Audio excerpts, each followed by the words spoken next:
તો આજ મુદ્દે હવે ચર્ચા કરીશું. અમારી સાથે સ્ટુડિયોમાં ઉપસ્થિત છે સોશિયલ એક્ટિવિસ્ટ સોનલબેન જોશી અને અમારી સાથે જોડાઈ ગયા છે કન્સલ્ટિંગ સાયકોલોજીસ્ટ ડોક્ટર પ્રશાંત ભીમાણી. આપ બંનેનું સ્વાગત છે.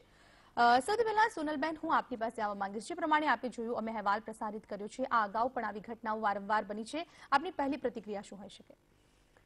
બહુ જ હું એવું માનું છું ત્યાં સુધી બહુ જ ખરાબ માર્ગે રહી ગયા. એક ગ્લેમરની દુનિયાની પાછળ આ આંધળી દોટ કહેવાય આને, કે એક વખત તમે આની અંદર આવો છો પછી આની ચકાચોંધ, આ પૈસો, આ ગ્લેમર, રોજ આ લોકોનું એવું હોય છે કે એવરીડે ન્યૂ ક્લોથ્સ જોઈએ, નવા ક્લોથ્સ, જે મેકઅપ સાથે ફરવું, બધા એક્સપેન્સિવ વસ્તુઓ છે.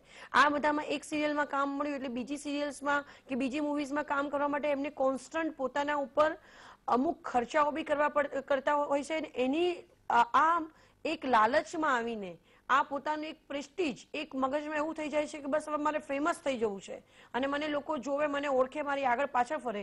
આ આંધળા અનુકરણની અંદર આ વસ્તુ અત્યારે દીકરી એટલી બધી જ હોશિયાર, પ્રેસ્ટીજ, એવોર્ડ મળેલો છે, એનામાં કેટલું કેલિબર છે. કયા અત્યારે તમે મને જણાવ્યું અંદર કે એને ઘરની પરિસ્થિતિને લઈને, પણ પરિસ્થિતિને લઈને બીજા બધા ઘણા બધા કામ થઈ શકે એમ છે કે તમે તમારી એજ્યુકેશન ના હોય તો બી ઘણી દીકરીઓ છે જે બીજા કામ કરીને પણ પોતાની આજીવિકા રડતી હોય છે.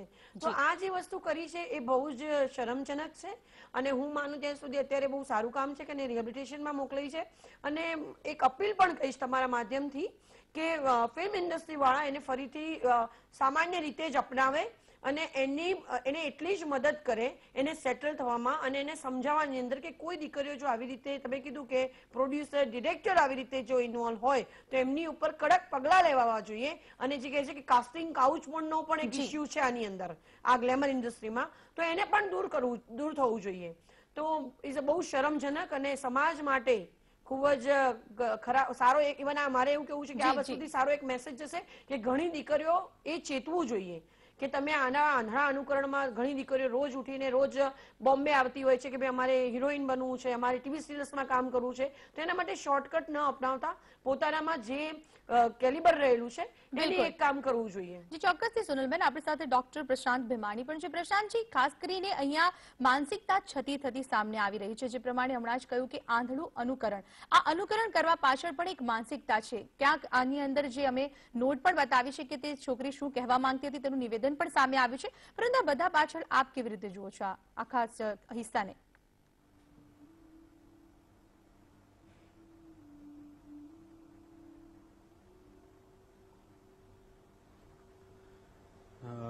સ્પષ્ટ વાત છે કે જે હિરોઈન થવા માટે જે લોકો આગળ આવે છે એના મનની અંદર સૌથી પહેલી વાત તો સેન્ટર ઓફ એટ્રેક્શન બનવાની ઘેલછા હોય છે. એ તો બહુ ક્લિયર વસ્તુ છે. એને બધા લોકો જુએ, એને એની એપ્રિશિએટ કરે, એના ગ્લેમરને, એની એક્ટિંગને એપ્રિશિએટ કરે, એવી મોટા ભાગનાની ઈચ્છા હોય છે. તો આવા જે લોકો એક્ટર બનવા આવતા હોય છે એ લોકો મોટે ભાગે કોઈ એક્ટર બનવા આવતો કોઈ છોકરો હોય તો એને શાહરૂખ ખાન કે અમિતાભ બચ્ચન બની જવું છે, અને જો છોકરી હોય તો એને માધુરી દીક્ષિત બનવું છે કે કેટરીના કૈફ બની જવું છે. એ ત્યાં સુધીનો રસ્તો જે છે એ બધા લોકો એ રસ્તાના ફર્સ્ટ પોઈન્ટ ઉપર આવે છે, પરંતુ એના લાસ્ટ પોઈન્ટ ઉપર જઈ શકતા નથી. આ એક વાસ્તવિક હકીકત છે.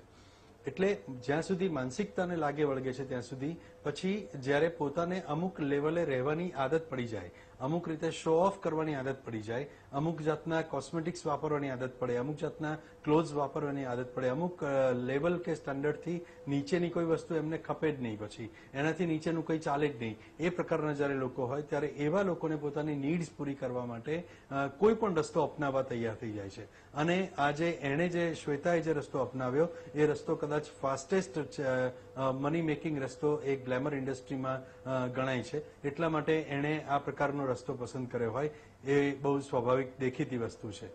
બીજી ઇમ્પોર્ટન્ટ વાત એ છે કે કેટલાક લોકો એવા પણ છે કે જે આ પ્રકારના ધંધાને પ્રોત્સાહન આપે છે અને ધીરે ધીરે એને આગળ વધારે છે. તકલીફ અહીંયા ખાલી શ્વેતાની નથી, તકલીફ શ્વેતાના મા બાપથી પણ શરૂ થાય છે કે એના પેરેન્ટ્સે એને કેવી રીતે ઉછેરી છે, એના પેરેન્ટ્સે એની અંદર કઈ બાબતોની વેલ્યુઝ મૂકી છે.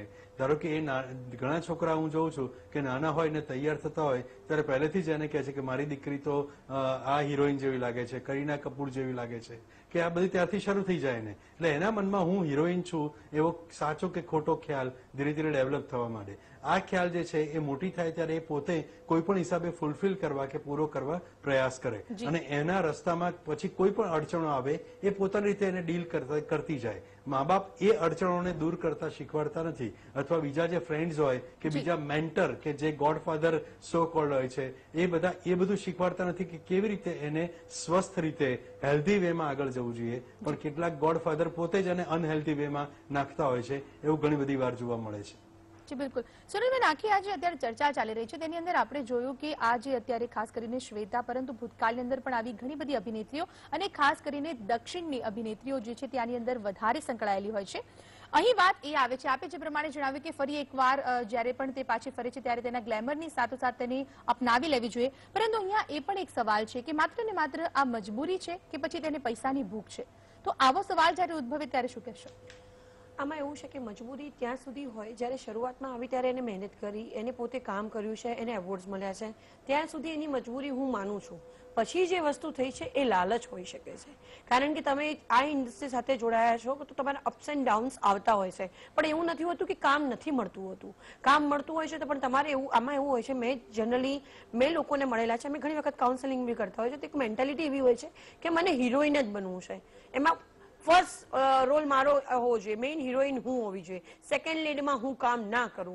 આવી બધી જે મહત્વાકાંક્ષાઓ હોય છે એના કારણે એમને કામ ના મળતું હોય, ઓફર્સ થતી હોય પણ એમને લેવું ના હોય, કારણ કે એમને એવું હોય કે હું સેકન્ડ લીડ તરીકેનો રોલ કરીશ તો મને પ્રોબ્લેમ થશે, હું માનો રોલ કરીશ તો મને પ્રોબ્લેમ થશે. જે વ્યક્તિએ કામ કરવું છે, જેને પોતાનું ઘર ચલાવવું છે, એ ગમે તે રોલ કરવાથી કોઈ ઇસ્યુ નથી. એન્ડ ઓફ ધ ડે તમે તમારું ઘર ચલાવી રહ્યા છો કે તમે તમારા કુટુંબનું પૂરું કરી રહ્યા છો. પણ જ્યારે તમે લાલચમાં આવીને તમારે સીધું અમને વાત કરી, આપણે મારો મોસ્ટલી મેં ઘણા બધા ટીવી એક્ટર્સ સાથે બધાને મળવાનું થયું હોય છે, તો એમને એ જ કીધું હોય છે કે અમને એક્સપેન્સ પોસાતો નથી, અમને જે પૈસા મળે છે એ પણ. કારણ કે તમે ક્યારે કોઈ પાર્ટીઝમાં જાઓ છો તો તમે કઈ કંપનીનો ડ્રેસ પહેર્યો છે, તમે શું પહેરો છો, એની ઉપર એટલું બધું એ હોય છે, તમે રિપીટ પણ ના કરી શકો. તો આવા ડ્રેસીસની મિનિમમ કિંમત ગણીએ તો 10-15 હજારથી સ્ટાર્ટ થતા હોય છે. તો એવરીડે તમે નવો ડ્રેસ ક્યાંથી લાવો? તો આ એક વસ્તુ હોય છે, એના કારણે પણ પૈસાની માંગ ખૂબ જ હોય છે. અને આ ઈઝી રસ્તો છે અને એને અપનાવી લેવો, પણ આ ઈઝી રસ્તો અપનાવવા માટે જે લોકો ગુનેગાર છે કે જેને એ પોતે આની અંદર એન્ટર કરી છે કે એનો યુઝ કર્યો છે, આપણે સ્ત્રી સશક્તિકરણની વાતો કરીએ છીએ, તો હું એવું માનું કે શ્વેતા પર પગલા લેવાય, એને રિહેબિલિટેશનમાં મુકાય, એને સારા સાયકોલોજીસ્ટની ટ્રેનિંગ અપાય, એને ફરી પાછી, જો આપણા ત્યાં સની લિયોની પણ કામ કરી રહી છે, એ પણ એના હસબન્ડ સાથે નવા રિલેશન આપણે એને એક્સેપ્ટ કરીએ છીએ, તો આ દીકરી આપણા અહીંની જ છે. તો એના માટે પણ બધા ફિલ્મ ઇન્ડસ્ટ્રી વાળાએ આગળ આવવું જોઈએ અને ઘણી બધી જગ્યાએ જો આવું બધું ચાલતું હોય તો એને રોકવાના તમામ પ્રયત્ન કરવા જોઈએ. અને હું પણ દીકરીઓને મેસેજ આપીશ કે કોઈ કામ નાનું મોટું નથી હોતું, નાનું મોટું પણ કામ કરીને તમે આજીવિકા રેડી શકો છો. અને હું આને લાલચ જ કહીશ. અને આ એક મગજમાં ધૂન ચડી ગઈ હોય છે, જે ફેમસ થવાની ધૂન અને પૈસા કમાવાની, સારી ગાડીઓ, સારા કપડા, આ બધાના લીધે આ વસ્તુ બની છે. બિલકુલ સોનલબેન, સાચી વાત આપ ક્યાંક કરી રહ્યા છો. તો પ્રશાંતજી, જે પ્રમાણે અત્યારે માનસિકતાની વાત કરીને તેમણે જણાવ્યું કે ઇન્ડસ્ટ્રીઝની અંદર સૌથી વધુ આવી ઘટનાઓ સામે આવે છે, તો અહીંયા એ પણ એક સવાલ છે કે એક અભિનેત્રીને આ દેહ વેપાર શા માટે કરવો પડે છે?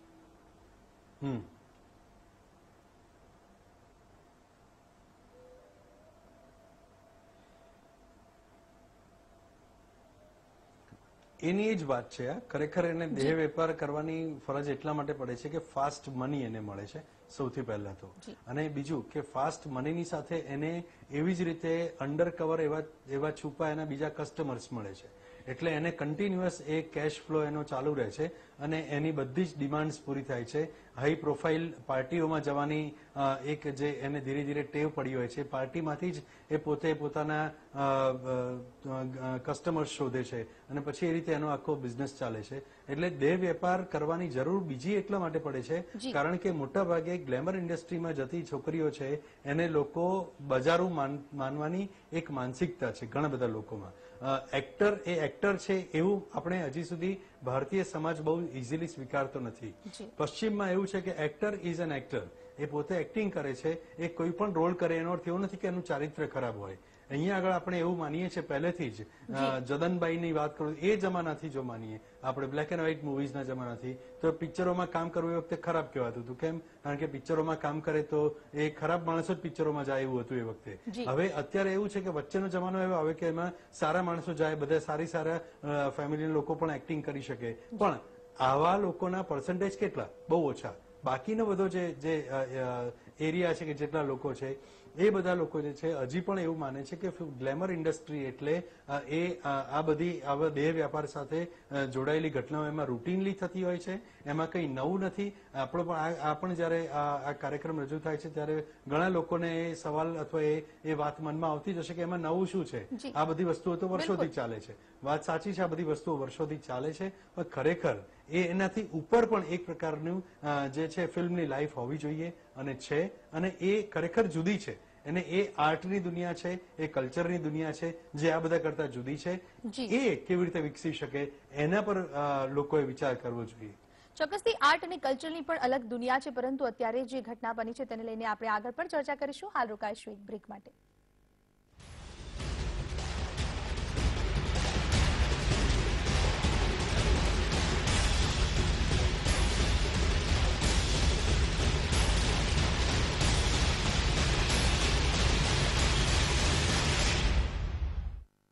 You are special and you deserve the best. Joya Lucas, world's favorite jeweler. Women, we salute you. સૌરાષ્ટ્રની 2 વિધાનસભા બેઠક પર જોરદાર જંગ. ટંકારામાં કોની સામે કોણ ટકરાશે? તળાજામાં કોના મપાશે તળ? સ્થાનિકોની શું છે સમસ્યા?